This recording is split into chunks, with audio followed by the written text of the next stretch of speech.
So here's the question. A lot of people asking tonight. Danny Jacobs, Brooklyn guy, comes into a fight as one of the best middleweight boxers in the world. Faces Triple G, Gennady Golovkin. Was a huge underdog in his own home state, going up against Triple G. Not many people expected Danny Jacobs to win this fight, but I expected Danny Jacobs to either win it or do an outstanding job and make a close fight. And that's exactly what he did. Had an early knockdown, which, most people watching the fight expected to happen again and for him to get stopped. Triple G knocks everybody out that he fights, and he knocks them out early or relatively early. Danny Jacobs took him 12 rounds. Danny Jacobs boxed him. For the most part, Danny Jacobs did everything he was supposed to do. There were some spots during the fight where Danny might have stuck his head in there a little too much for a little too long and took some shots, but he only got dropped once. Great fight. Good technical fight coming from Danny Jacobs. A lot of combinations, throwing a lot of shots up underneath. Triple G leads with his head.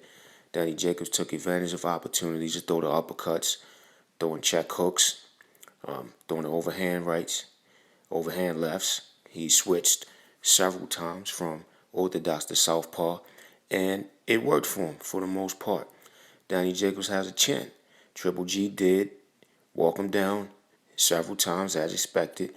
And, when you walking a guy down at some point, if you have skill and a chin like Triple G, you're going to land some shots. And he did that. Danny Jacobs ate a lot of shots and stayed on his feet. I didn't even see his knees buckle but once. Got stopped, got dropped once, and his knees buckled once. Not bad when you're going up against a guy who knocks out everybody he fights. Did Danny Jacobs get robbed in this fight? That's the question. Some will speculate yes. From where I was sitting, I thought Danny Jacobs won the fight. I thought it was a definitive win. I did not expect to see Triple G have his hand raised and leave with those belts. But that's what we saw. Danny Jacobs, I think, did enough after the knockdown to recover himself.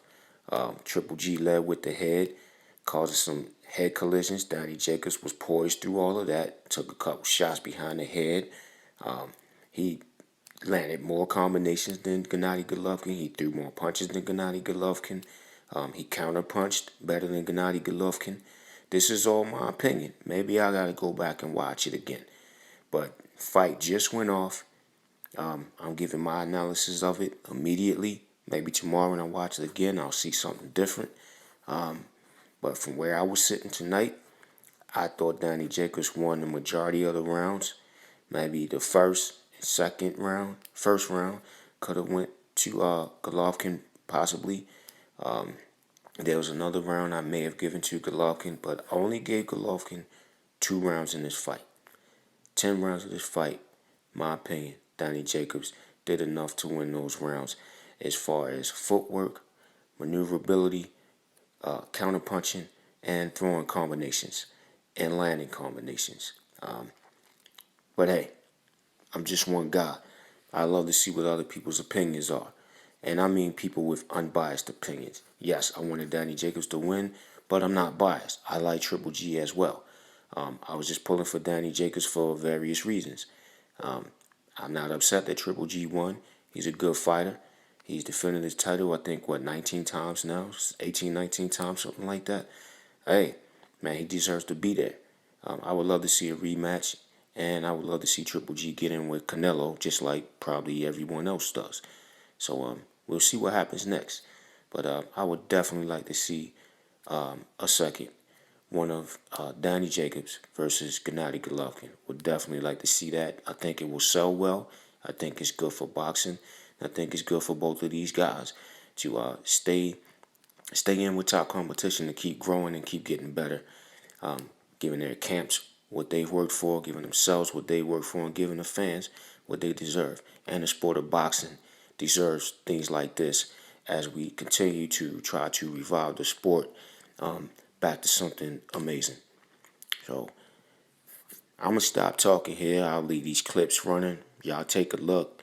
If you didn't get the pay-per-view, I got some clips here for you. Check them out. Tell me what y'all think. Peace.